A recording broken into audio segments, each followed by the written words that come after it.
Hey guys, Tom Mobile back again. Today I'm going to be reviewing the Galaxy S22 after using it for 11 days. I ordered this one through T-Mobile, so I got it on February 23rd, which is a little bit earlier on the projected date of February 28th. I also ordered the Samsung exclusive purple one on their actual website, and that one is delayed at this point. And I ordered the S22 Ultra, and it is also still delayed, which is a bummer, but it is what it is at this point with all the supply chain shortages and everything going on in the world. So not really going to complain about that. Either way, here's a video for you guys to watch and enjoy while you wait for your phone to arrive. So I'll start off by talking about some of the things that I do like most about the phone. First of all is the fingerprint sensor. They do have the ultrasonic fingerprint sensor, which is the best in the business from what I can tell. I've used many other in-screen fingerprint sensor on other phones in the past, and they are a little bit slower and not as responsive. And coming from the Pixel 6, it is much faster and much more responsive. The S21 have a 6.1-inch display, which is super compact. And surprisingly, comparing it to the Galaxy S20, which is 2 years older, the S20 is 6.2-inch, but it feels much smaller. Can go either way with that. I mean, it's definitely more compact, but at the same time, it is a little bit odd that for a phone that is a few generations newer, it is much smaller for the base model. But at the same time, the S20 starting price was $1,000 and this one is $800. So they gotta make some adjustments somewhere, I guess. But overall, the 6.1-inch display is pretty comfortable to hold with one hand. I personally don't use any phone case, so it is a perfect size for me. I can pretty much reach to all corners pretty easily, and I believe it is about the same size as the iPhone 13 as well. It is a little bit boxier this time around. The last few generations of Samsung phones have been a little bit more on the curvy side, but this one is more rectangular and boxier feel. It fits into my hands just fine, so no complaints there. The battery life on this phone is fine. It's not spectacular, but it is enough to make it through a day of work. I average about 8.5 hours of battery life. And depending on your charging habit, if you have a wireless charger at your work desk, that can definitely help you prolong it throughout the day even longer. Or whenever you run out of battery and you have a fast charger nearby, just plug it in quickly. But if you're just going through a whole day without touching any charger, you will definitely struggle. I typically wake up about 8:45 in the morning, and by the time I am finished with work, around 5-ish or so, it is completely drained at that point. But at the same time, I'm just doing it for the battery test purposes. For me, on a normal day, I'm always surrounded by chargers, whether it is a wireless charger or wired charger. Whenever I do need a quick charge, I can just connect it, and I usually don't have any issues with battery there. But it would be nice to not have to worry about charging your phone throughout the day.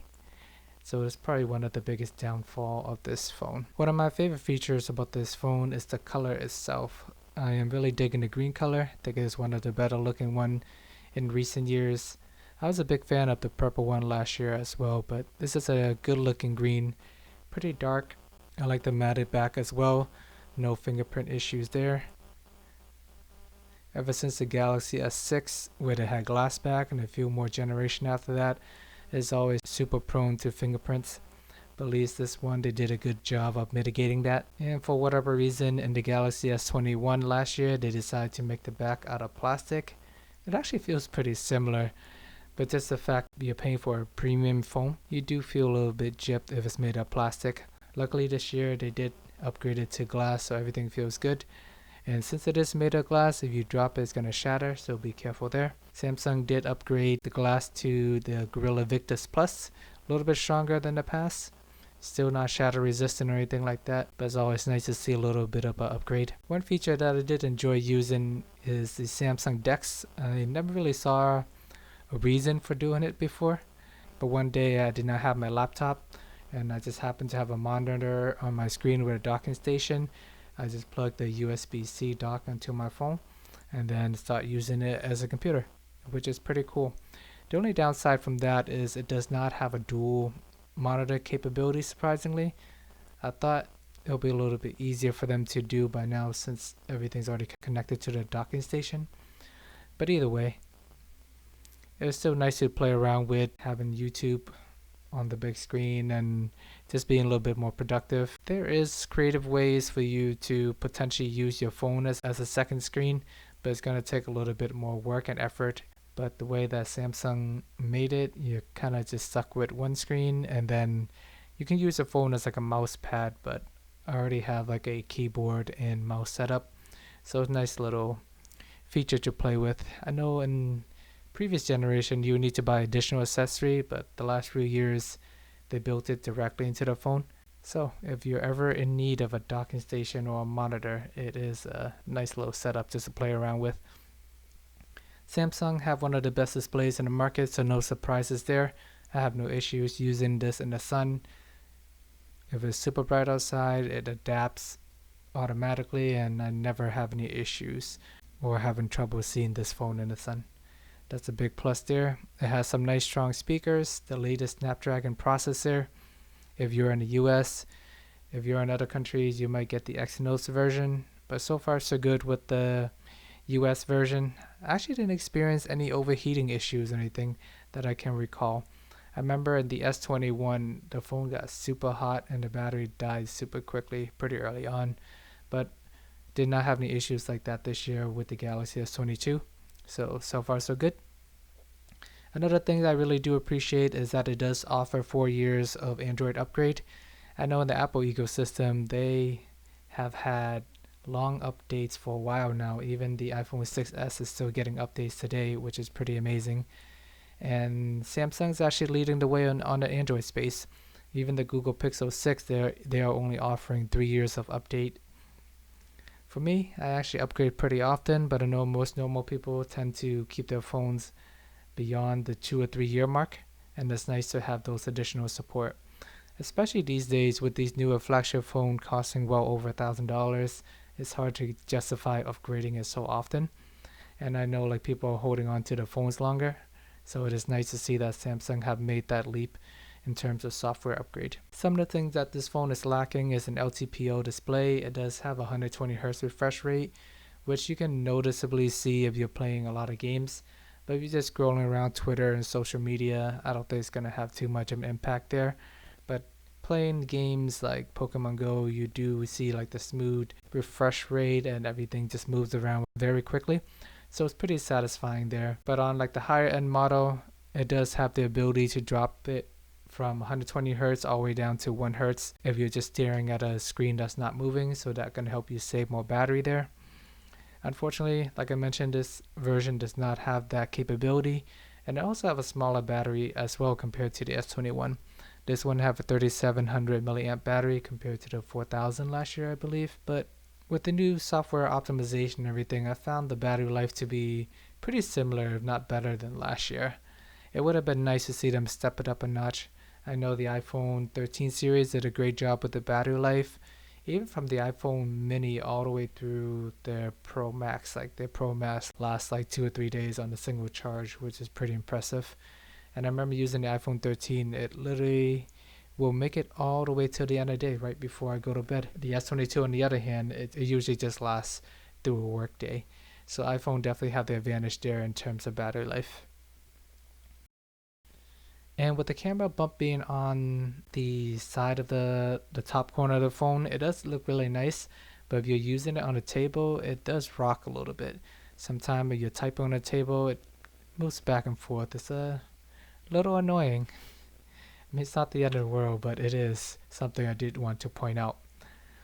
And with the design that they have, there is a little bit dust around the cameras. You can just wipe it off. Doesn't really impact performances or anything like that, but worth pointing out as well. And the corner of this camera, even though it has a similar design to the S21, the S21 actually wrapped around the whole edge. This one, it does not. It looks like they just slapped like a casing on top. So on the edges actually feels very sharp. And if I'm using the phone, occasionally my finger would graze along the edges of the camera. And actually kind of hurts.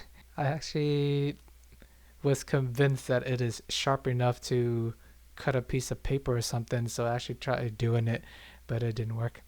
But it is sharp enough to notice if you are using, I don't know, sometimes you're moving your finger around and you happen to graze against the back of the phone.